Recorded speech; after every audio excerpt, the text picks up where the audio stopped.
Hello. I would like to spend some time with you talking about the critical importance of self-determination and student involvement in education and transition planning, and discussing some of the evidence-based practices that lead to 21st century transitions. I begin just with a simple look at what we mean by self-determination. The idea of self-determination refers to either a personal sense of the term or as a group or peoples. With regard to the personal sense, it refers to the determination of one's own course of action, if you will. As I'll mention in a minute, we think about this in terms of making things happen in one's own life, rather than somebody else making things happen to or for you, acting on compulsion rather than acting on compulsion from somebody else. So the other sense of the term is a notion roughly equivalent with independence and freedom, and it's a rights-based notion of the rights of people to their own self-governance, to autonomous government, and roughly independence. The notion, the sort of modern notion of self-determination, emerged in the early 20th century, basically in relation to philosophical doctrines of determinism, which determinism is the idea that everything is caused by something else, and that as that applied to psychology in the early part of the 20th century, it became to be looking at whether some action was self-caused or other-caused, autonomous versus heteronymous determinism. So again, it's very much linked to these ideas of what causes you to act, whether it's yourself or something else. But within the disability rights movement, the idea of self-determination has both been related to these notions of individuals making things to happen in their own life, but also on a rights basis of the rights of people with disabilities as a group to self-governance, to acting as they want rather than as others would have them to act. And so, in the disability rights movement, issues of self-determination, both personal and corporate or national group, are strongly linked to an empowerment focus. And an empowerment is an idea that is associated with social movements and with civil rights movements, and the idea that it is the rights of people to control their own lives, if you will. When we talk to people with disabilities, we hear these same sort of themes resonate. John Paul Bovee, who's a leader in the self-advocacy movement, a man with autism, doesn't even use the term self-determination and says that people with autism should be treated with the same dignity, respect, and equality as people without autism. So these issues of self-determination in his understanding are very closely linked to dignity, respect, and equality, which of course are associated with these ideas of the rights to autonomy and self-government. Robert Williams, who has been a leader in the disability movement himself, who's been a federal government leader in disability rights, and in federal disability policy states it in much the same way. He says, we, meaning people with disabilities, Robert Williams has personal experience with disability, says we don't have to be told what self-determination means.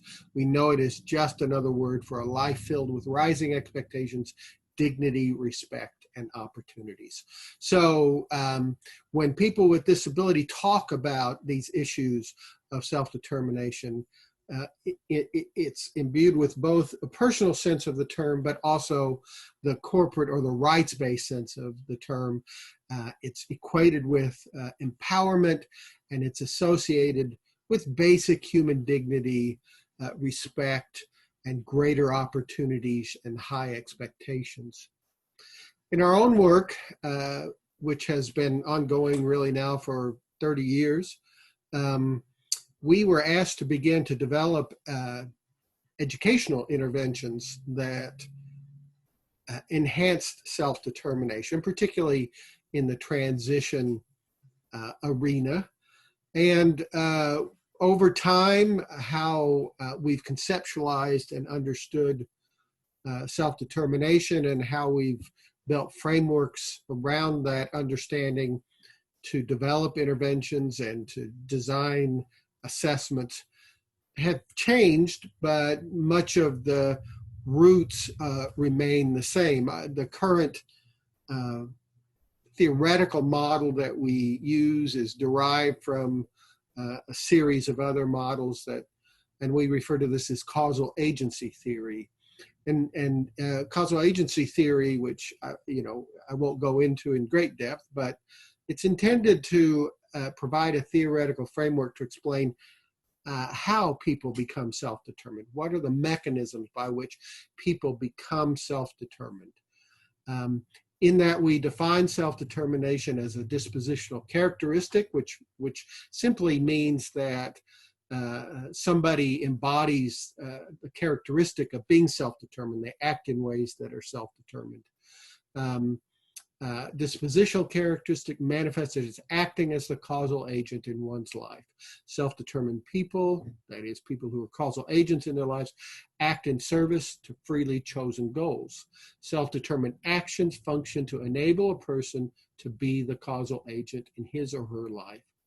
So, and this notion of causal agency is the idea that an agent is something or someone who causes things to happen, and a causal agent is someone who makes things happen in their own lives, as I've said several times. So we want to enable people to become causal agents in their lives.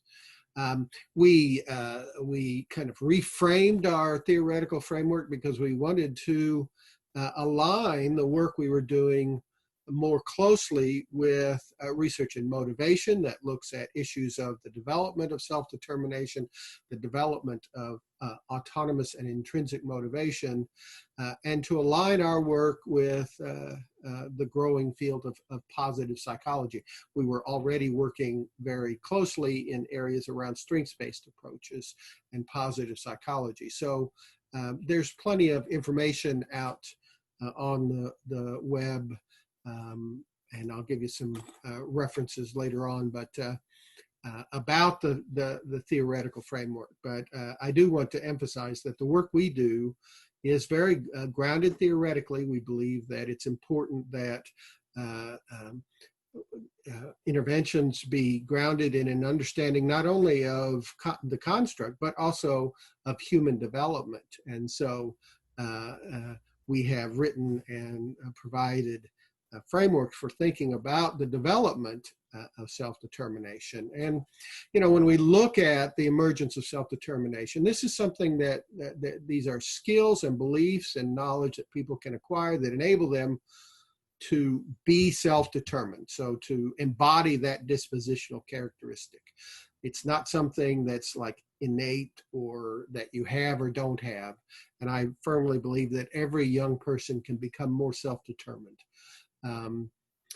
And one becomes self-determined at a broad brush as one gains capacity to do things more autonomously, although none of these are prerequisites necessarily. And one acquires a set of what we've called component elements of self-determined action. And these, I'll talk in a little more depth, but these are skills and processes that enable us to act as causal agents, choice making, problem solving, decision making, goal setting, self advocacy. These are all the skills and knowledge and actions that we use to make things happen in our lives. So developing the skills to communicate, whether that's verbally or whether that's through alternative means, to express preferences, to be able to act on those preferences, and to be able to solve problems and to make decisions. We'll come back to some of this because I want to nuance some of that in a minute. But also, in addition to having a set of skills and abilities and knowledge, really it's as much about opportunity. And many young people with disabilities are not provided opportunities to exert control in their own lives and to make things happen. So we need to build environments that support control and choice, and we need to provide young people with frequent opportunities and experiences of choice and control so that they can acquire these skills and through trying them out. And then finally, supports and accommodations are critically important for all of us, really, but for students with disability, there are lots of ways that we can provide supports that enable a young person to solve a problem or to be engaged in the decision-making process to the maximum extent possible. And so putting in place these supports and accommodations is another important element.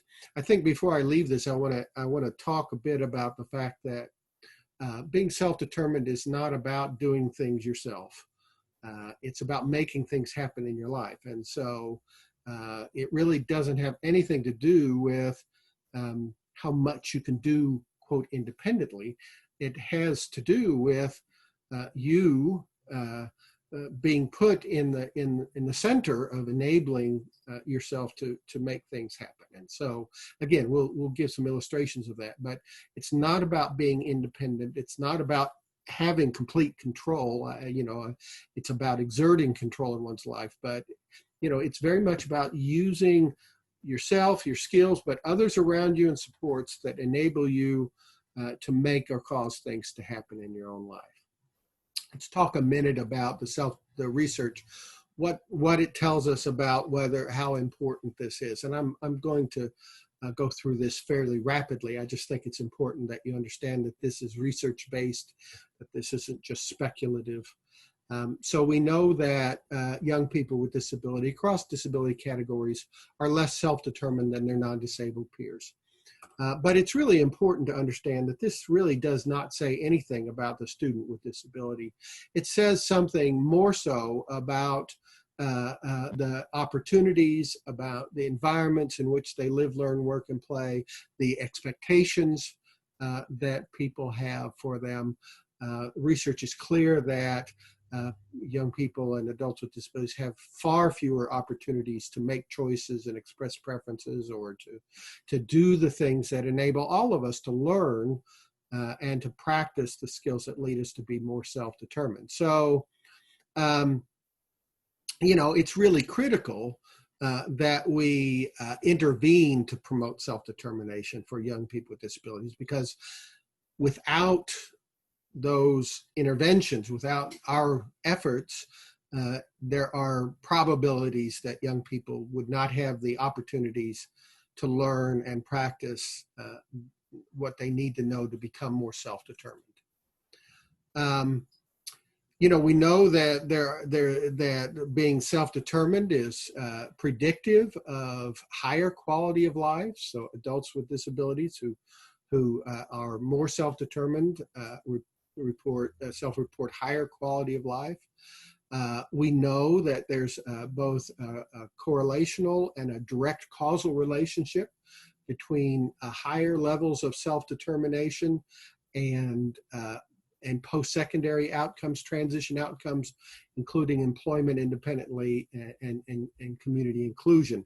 We have intervention data that shows unequivocally that if young people are taught to become more self-determined, they will become more self-determined, and that is causally linked to more positive transition-related outcomes. So obviously a particular importance to transition educators. And that, you know, I mean, there are sort of all sorts of ways in which being self-determined impacts one. A study showed that young adults who were more engaged in personally valued recreation activities were more self-determined.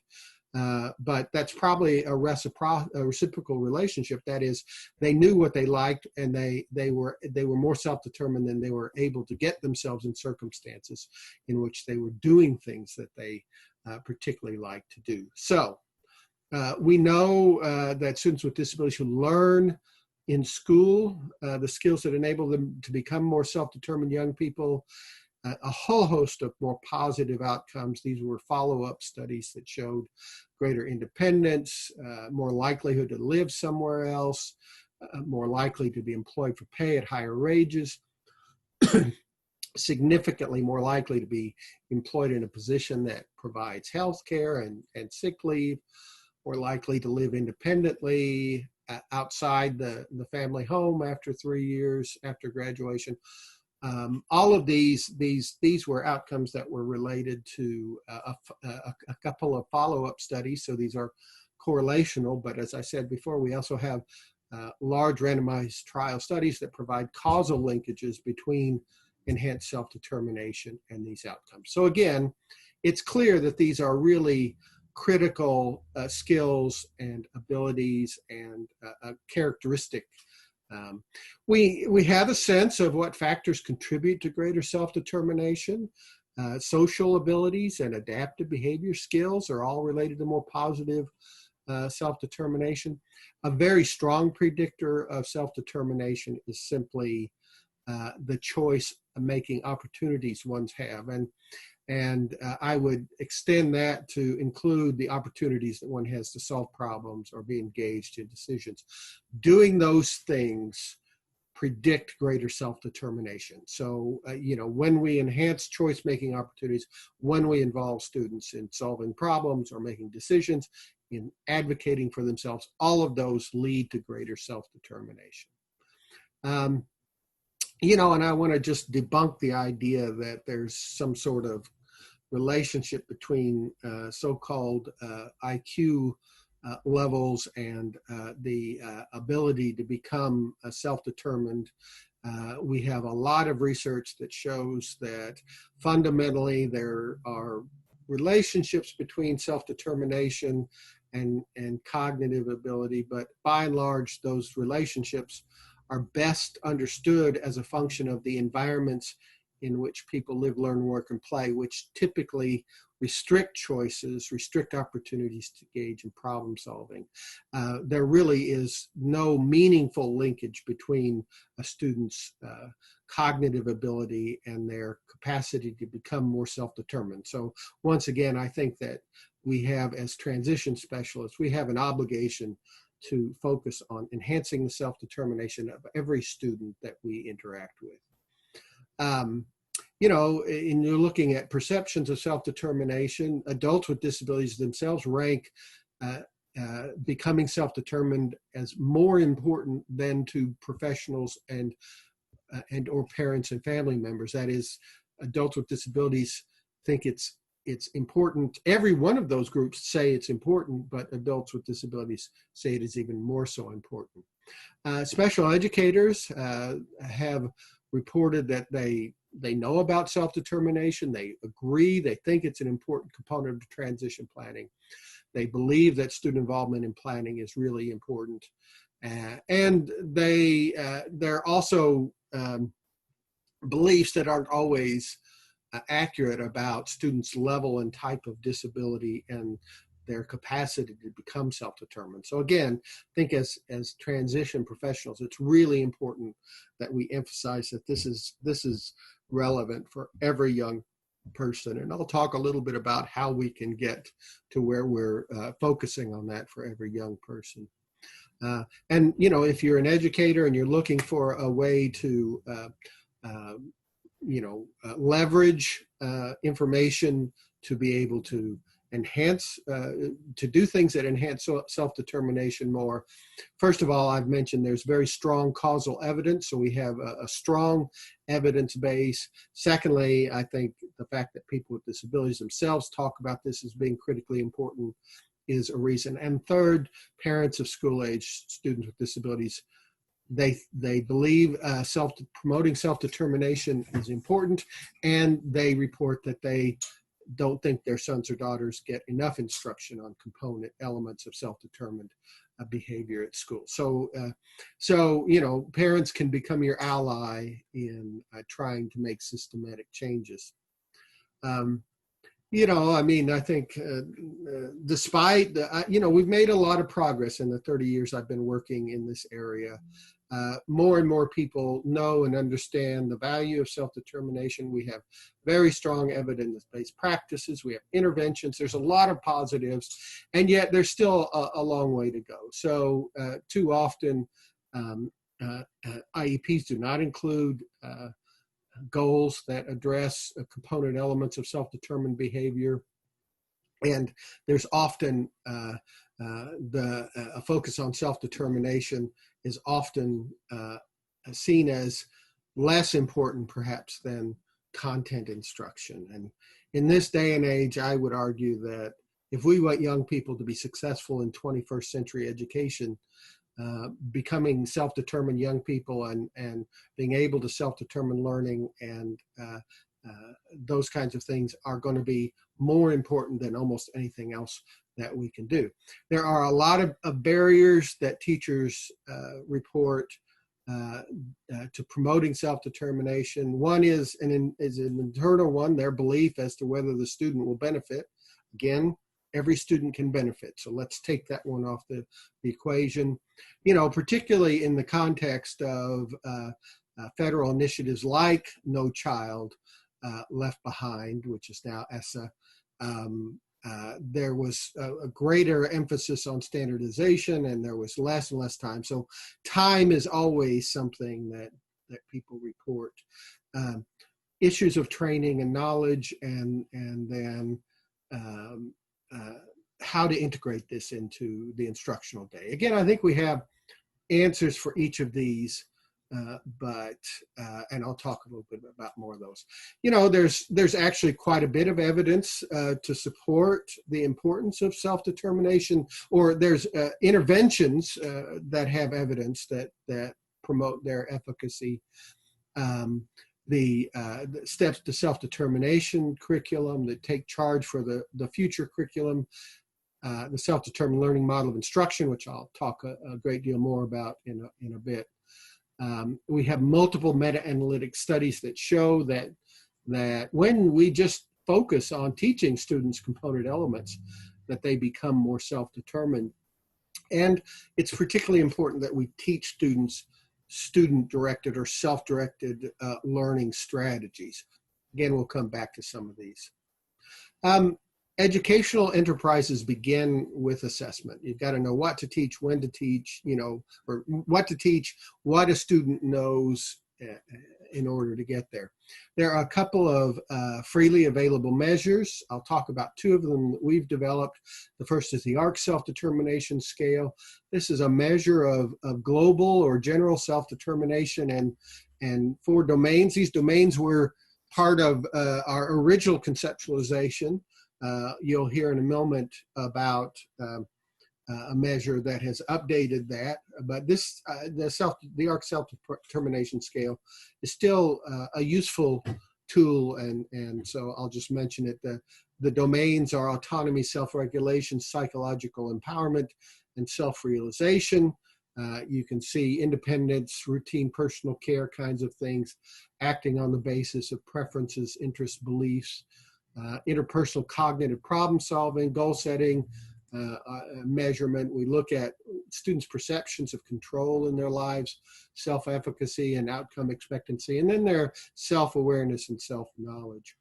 The scale was designed for group or individual administration and can be administered orally if needed.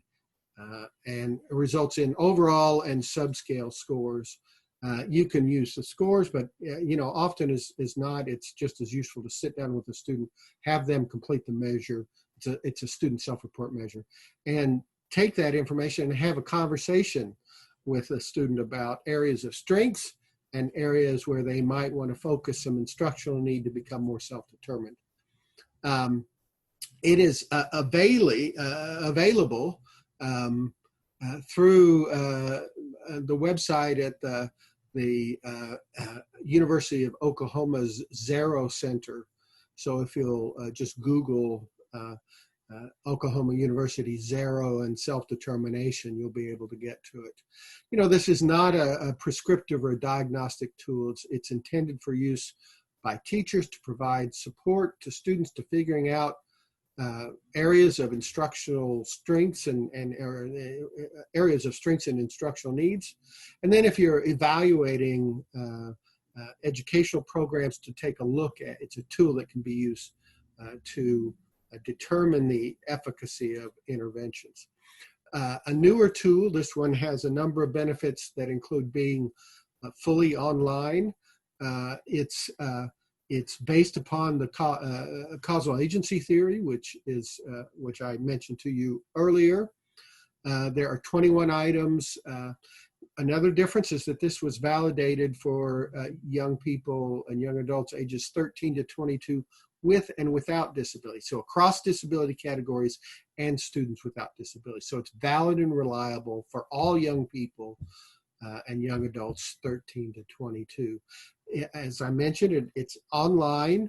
There are lots of universal design features like in-text word definitions and audio playback of items and using a slider scale. So it's easier to use for students who need those kinds of supports. There are actually two versions. There's a student self-report version, and then there's a parent-teacher report version, which mirrors the student self-report version. And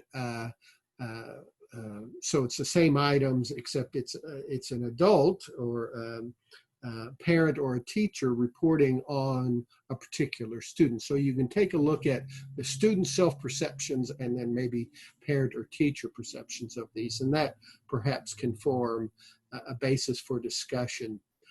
Same accessibility features. Both of these are available online at www.self-determination.org. That's self-determination.org. If you don't put the hyphen in there, you're going to get somewhere else. So both of these are freely available for use. And in fact, there is a Spanish language version that's also online, and we're continually trying to add versions. So you've gone through assessment, you and the student have identified areas of instructional need and student strengths. What are you going to do about that, right? So let me talk about methods, materials, and strategies that can be used to enhance self-determination. I think there are sort of, if you're looking at what happens across a school district, what should be happening is that instruction on component elements leading to greater self-determination should be infused across all grades, across all content areas. These are skills that can be taught anywhere, and depending on how old the student is, you're going to vary the kinds of things you teach. So in a moment, I'll go through these component elements so that you can see what that kind of instruction would look like. In addition, there are curricular materials, there are methods. I'll talk more about the self-determined learning model of instruction as a specific intervention, but I've already mentioned things like steps to self-determination. There are resources out there that have some evidence. And then we definitely want to look at student-directed and student involvement kinds of materials. Here are the various component elements we've talked about of self-determined action: choice making, decision making, problem solving, goal setting and attainment, self-advocacy, self-management, if you will, self-regulation skills, internal perceptions of control in one's life, high expectations for efficacy and outcomes, and then self-awareness and self-knowledge. So let me talk a little bit. These instruction on these component elements can be infused throughout, as I said, the curriculum, and no matter what it is you're teaching, and no matter what age it is. So choice making. Choice making is just indicating a preference between two or more options.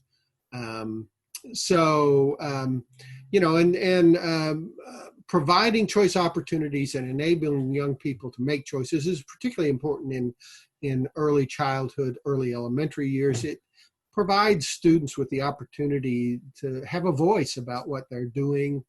Of course, by the time they get to high school, lots of students are making all sorts of choices day in and day out. But, so infusing choice opportunities into the educational day is a really important element, particularly when children are younger.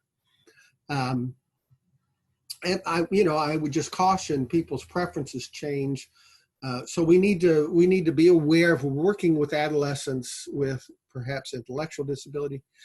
They probably may not have had the same kinds of experiences to learn about things that they like. And so what's important in many ways is just giving young people lots of opportunities to try things out, to see what they like and that they don't like. So it's important that we do that.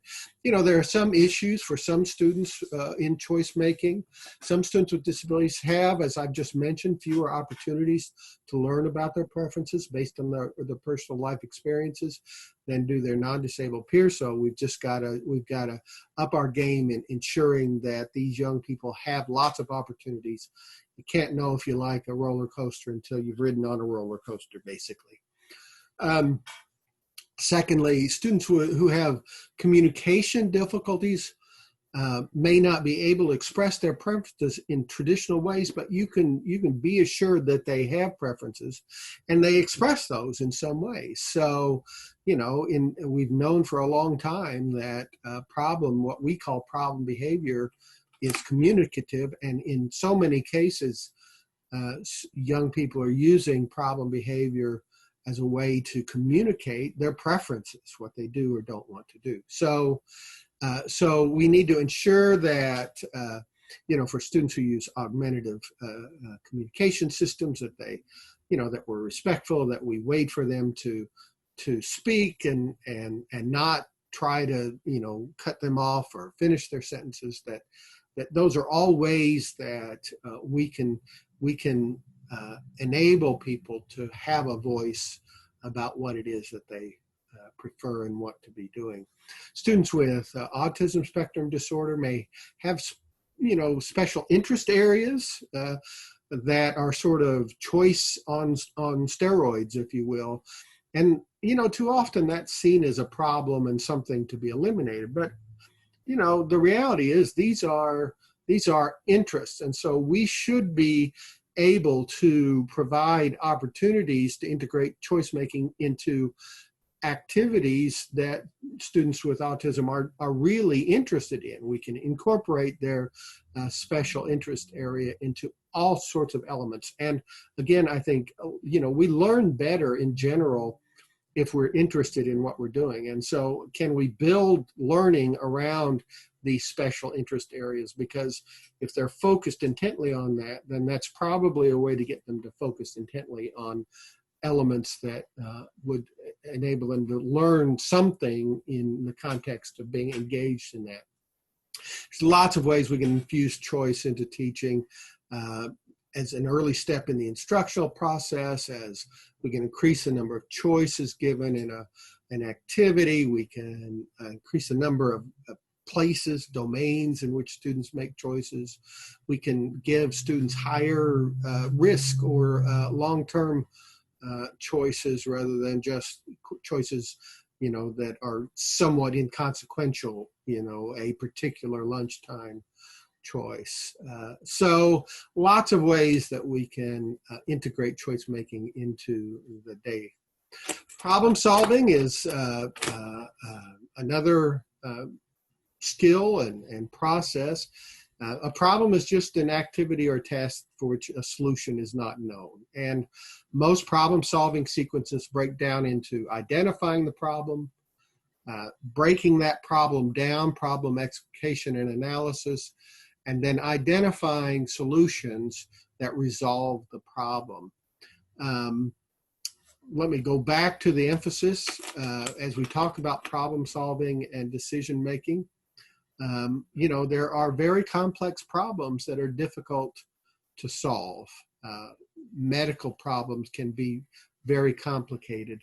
This being self-determined is not about independently solving these problems. It's about making things happen in your own life so that even if you're not able to independently solve a complex problem, you're part of the process and the process is centered around you in terms of your preferences, your interests, every opportunity to support knowledge about the problem is provided to you, and so on and so forth.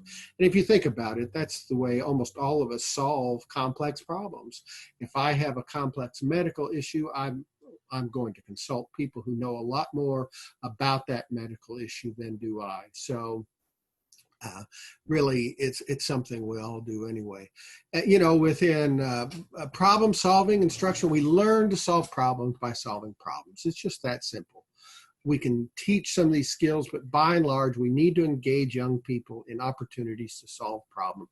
We need to create environments, learning environments in which emphasize the student's capacity to solve problems so that they can be successful. So start with small problems and not huge problems. Environments that promote open inquiry and exploration. It's got to be a safe space. It's a place where young people feel free to make mistakes, because when you're first learning to solve problems, you're not always going to come up with the best or the quote right answer. And then there's lots of parts of students' lives that are important to them that really revolve around problem solving. Relationships, social problem solving is a big element in successful relationships. And of course, teenagers are very interested in relationships. And so we can teach problem solving in the context of problems that matter to them. Like making friends or decisions about, say, tobacco and alcohol use. And, there's just lots of examples of meaningful, practical life things in which we can teach problem solving that enable young people and that young people will care about.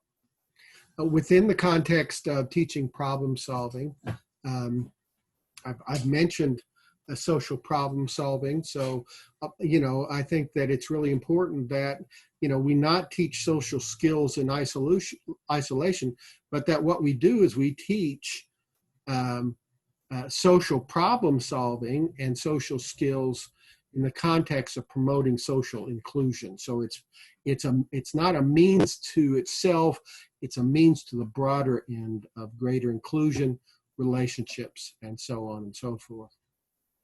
And then, students with autism who may have difficulty understanding social and emotional cues, may have difficulty, but, there is research that shows that students with autism can become better social problem solvers if provided opportunities.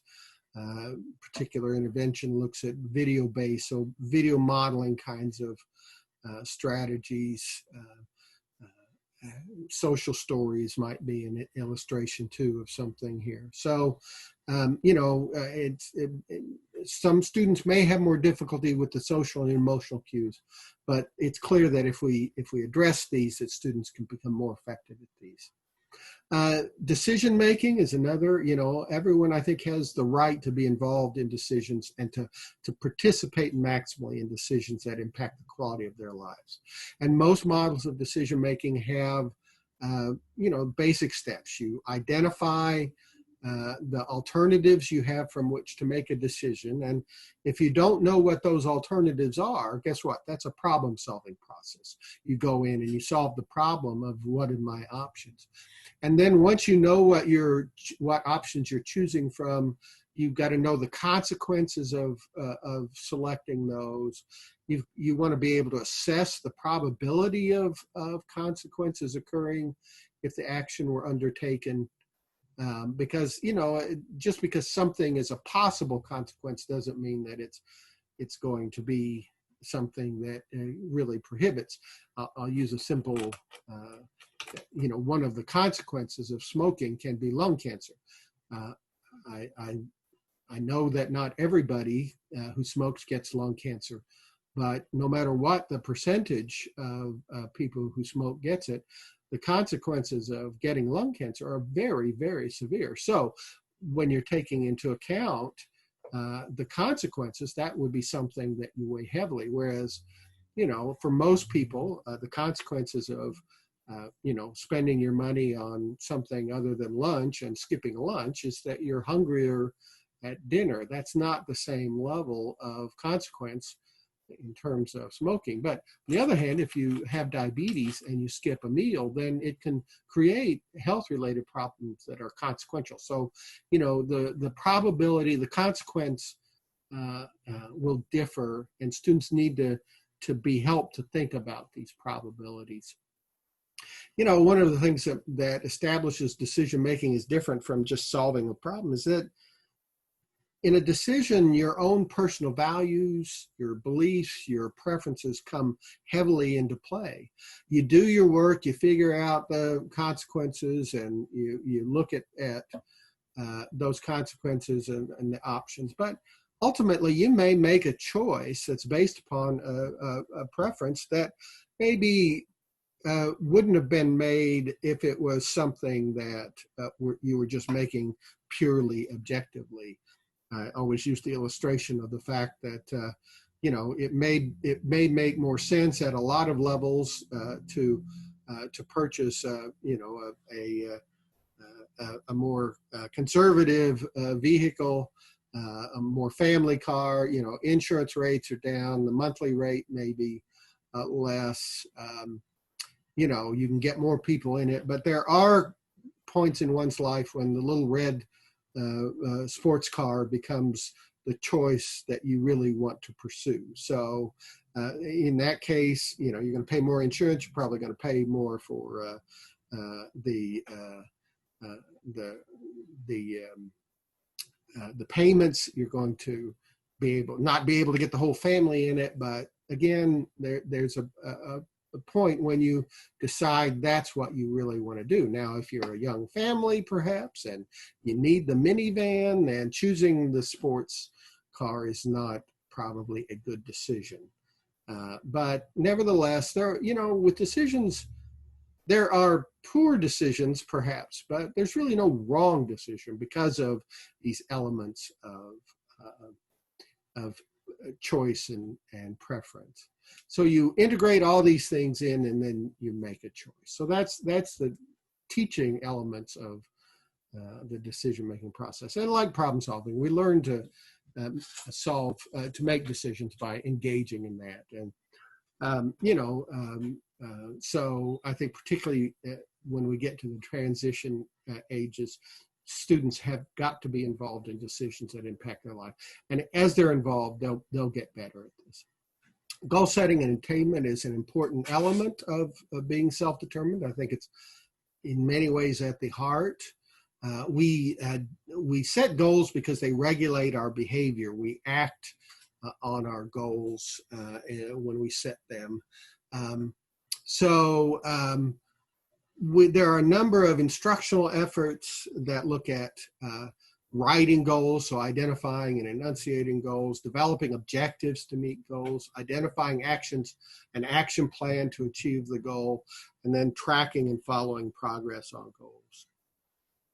You know, we can involve students in every element of this, and some students will be able to become goal setters more independently. Others will need ongoing support. An important part of this is that I think that in every student's IEP, there ought to be at least one goal that they are responsible for tracking their progress. I personally think that for every goal on a student's IEP, there ought to be a component that they're tracking. But when you track and follow progress on goals, it motivates you to actually act on that goal, right? So if I'm want to improve my heart health and I'm going to the gym and I'm measuring my heart rate, or I'm going out and I'm walking, I'm using, a Fitbit kind of thing. When I see that I'm getting some improvement, it's going to motivate me to do even more. So these ideas of tracking and following progress on goals is really an important one. And of course, the educational and transition planning process is a decision-making, goal-setting, problem-solving enterprise. And so actively involving students in that and turning over a lot of authority and autonomy to students in that is important. We'll come back to that in a moment.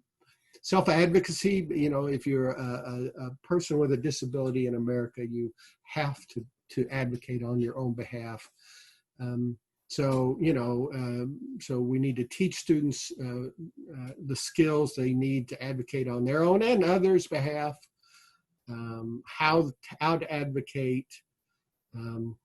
These are particularly important during secondary education and can be tied directly to the educational planning process and meeting.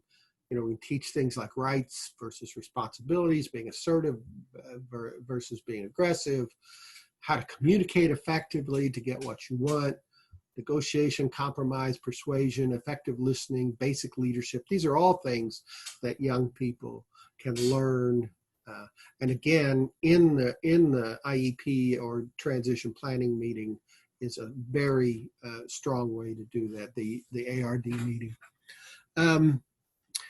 We need to enable young people to self-regulate and direct their own learning. There's lots of strategies out there: self-instruction, self-monitoring, self-scheduling, self-reinforcement, self-managed antecedent cue regulation strategies. These are all interventions that have good evidence, and they all enable young people to do something for themselves that somebody else was doing to or for them. We have evidence of the importance of these kinds of strategies in leading to improved problem-solving skills, enhanced communication, improved daily living skills, better academic performance, and reductions in disruptive behavior, all across all disability categories. And again, all of these things are important for all kids, I would note, not just kids with disabilities. So we can incorporate this into instruction for all students in general education and inclusive settings. One needs to know about what oneself does, what one is good at, and what how to put oneself in a situation where one can take advantage of that. So, what are you good at? Where do you need support? How to manage stress, how to deal with physical and psychological needs. What are your interests and preferences? Communicating those, understanding individual differences, handling frustration and stress. All of these can help self-awareness and self-understanding. I've talked about the importance of student involvement a couple of times. Research is clear that students with disabilities are not as involved in their educational and transition planning as they should be. In fact, in my mind, transition planning should have the student at the center, and every other person is there to support the student. But research is also clear that students can, in fact, learn the skills to actively participate in their IEP transition ARD meeting. So, so it's important that we facilitate and support these, and that, there's evidence that, if we involve students in educational planning processes, those students become more self-determined. So it's a means to enhance self-determination. But the other side is that students who are more self-determined want to engage in their transition planning. So there's a reciprocal benefit to this. And so one way or the other, get students involved in their educational planning. There's good data on a number of intervention processes. The next step process that is available through ProEd in Austin, the self-directed IEP, which is available for free on that Zero Center, University of Oklahoma website, the self-advocacy strategy, and our Whose Future Is It Anyway, which is also available on the Zero Center. So we have evidence, and with the self-directed IEP and Whose Future, we have causal evidence of the positive impact of these interventions on student involvement and self-determination. Our major intervention focus has been with something called the self-determined learning model of instruction. We asked ourselves at the start of looking at developing an intervention, what can we do that enables teachers to teach students to teach themselves? Most models of instruction or models of teaching teach teachers to teach students, and that's where it ends. We wanted a model of teaching that taught teachers to teach students to teach themselves. So we developed a self-determined learning model of instruction. It is, it's not a curriculum. It can overlay into any content or context. And so we think that that helps with the issue of time. You need to teach students how to participate in the self-determined learning model of instruction. But once that's done, students can implement, and you can implement the model without having, as just part of daily instruction on whatever. So, models of teaching are derived from theories about human behavior and learning and cognition. The self-determined learning model is derived from our own theoretical work around causal agency theory and theories around self-determination, self-regulation, and related theories. So it's a model of teaching, a model of instruction based on the principles of self-determination and self-determined learning. Its emphasis is to enable students to apply a problem-solving, goal-oriented strategy to self-direct learning. The model has 3 phases. I'm going to give you information about how you can have access to a teacher's guide to the model. So you can get more information at that point. The model has 3 phases. Each phase, the first phase involves setting a learning goal. The second phase involves constructing a learning plan. And the third phase is about adjusting actions to achieve one's goal. There are 3 components in each phase. There are a set of student questions that students use to pose a problem-solving sequence. There are teacher objectives linked to each of those student questions that tell the teacher what it is that you want to support the student to do in answering that question. And there are instructional or educational strategies and supports that are suggested is to support the teacher in how to do this. Just a point when we talk about self-determined learning, what we're talking about is that we want the student to retain control over his or her learning process, even when others, teachers, parents, peers, participate or are involved in this. So going back to the point earlier about self-determination being making things happen in your life, not doing things independently. This is not only for students who can do these kinds of things independently. The idea is a student retains control, is at the center of these processes. And students need lots of different kinds of supports that enable them to participate, but we've implemented the SDLMI, with students, with young students with intellectual disability, with students with the most extensive support needs.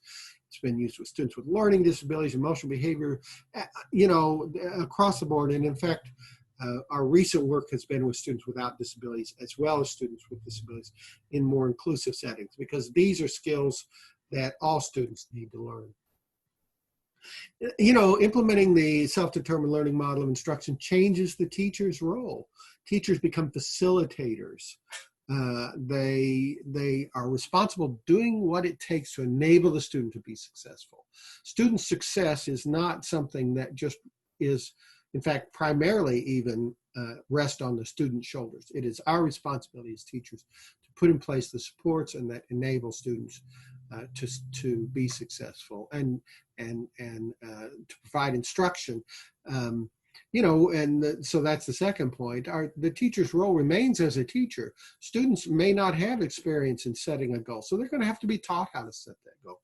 There's lots of opportunities for teaching in the context of the SDLMI. And then to advocate, we become an advocate for students. We communicate to students that they can be successful, and we work in collaboration and partnership with students to achieve shared goals. The student goal becomes our goal.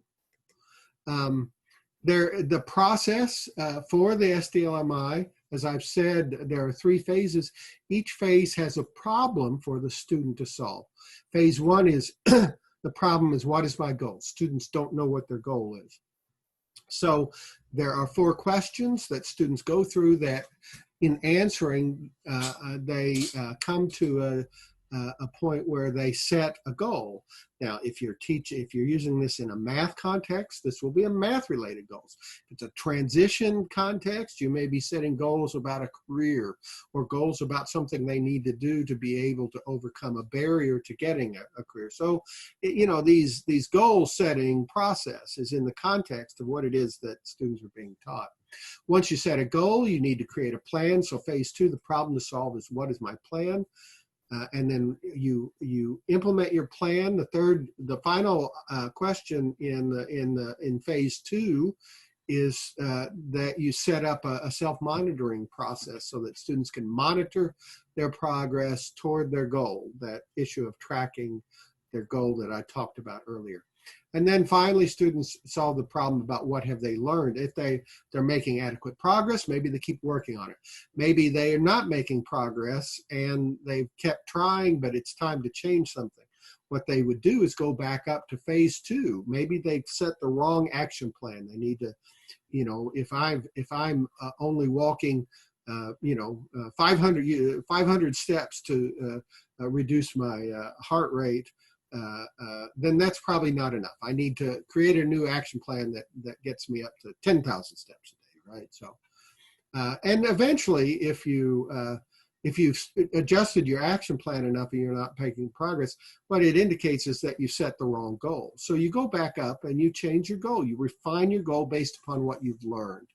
And this is important because, we don't want to be dream killers. We don't want to tell students that that's not a good goal because they'll never be an NBA star or whatever seemingly unrealistic goal might be set. But we can let students set goals and go through a process of learning themselves what it is that they may or may not be able to achieve, and then going back and revising that. The other powerful process is that if you go through this and you're adjusting your goal or your action plan, if you do that enough times, you're going to get to a goal that you're going to be able to achieve. And so practically and theoretically, you should be able to work with students to actually 100% of the time come out of this process having achieved a goal. It may not be the same goal they set at the beginning of the process, but it will be a goal that they had a meaningful role in setting and participating in. When you each phase has a problem to solve. Solving that problem leads to the problem in the next phase, and then as we've discussed, if you can't solve the problem in the final phase, it leads you back up to adjust or change the process in the second phase to change your action plan or eventually to change your goal. I've mentioned the student questions. There are 4. They're not identical. There are 4 in each phase. They're not identical, but they're based upon an identical problem-solving sequence. So in each phase, the 4 questions that students answer basically represent the 4 steps in a problem-solving process. What is the problem? What are solutions to the problem? What are barriers to solving the problem? And what are the consequences or outcomes related to that? And that's why, you know, the questions differ, but they form a problem-solving sequence. And it's important that we not just focus on the end outcome. The outcome of phase 1 is that students set a goal. What we want to teach them, though, is this process that leads them to setting a goal, a problem-solving sequence, and not just jumping into the goal, because that sequence enables them to refine and to identify things. So, you know, we have lots of evidence of the efficacy of this. We have multiple large randomized trial studies. We know that if teachers implement the self-determined learning model of instruction, students will benefit, students will achieve more positive outcomes. We've shown that it has efficacy for students across disability categories and indeed for students without disabilities. Not only do students set and achieve educationally relevant goals, they learn problem-solving skills, they learn goal-setting skills, you know, they learn how to, you know, self-monitor, and all of that leads to enhanced self-determination, which is another shown outcome that we've shown as a causal outcome. And I think, you know, I think there's something inherently different for students in terms of motivating. You know, maybe they're not that interested in the algebra content or the math content, but there's we as human beings are really, I think, inherently motivated when we make choices. And so by introducing choice and these kind of self-regulation into this, we enhance student motivation to engage in these actions. I mentioned that there are a number of resources that you can access. If you go to self-determination.org, you not only get access to the self-determination inventory assessments, but also there's a teacher's guide to the self-determined learning model of instruction that's available for download, free download for there. Among other resources. Another resource is the Zero Center website that I mentioned. Lots of good transition, student involvement, and self-determination assessment and intervention. I mentioned the self-directed IEP. There's materials around the Choice Maker series, which looks at goal setting and problem solving. Freely available, the ARC self-determination scale, other measures. So there's lots of good resources between those 2 sites. And then we have additional resources on the Beach Center website. So with that, I would just wrap up by saying that I believe we have a strong evidence for the importance of self-determination in the lives of young people with disability, as we have with regard to any transition-related practice, and that we have a strong evidence of the positive impact on lives. And as transition educators, we are often the folks that go to our colleagues in schools and say, look, this is really important. So our role is not just perhaps solely or even primarily in actually implementing the interventions. It may be, but our role is often in working with our general education or special education colleagues to ensure that they're implementing, they're aware of this, they understand the importance of it. So with that, I will say thank you for what you do to support young people with disabilities.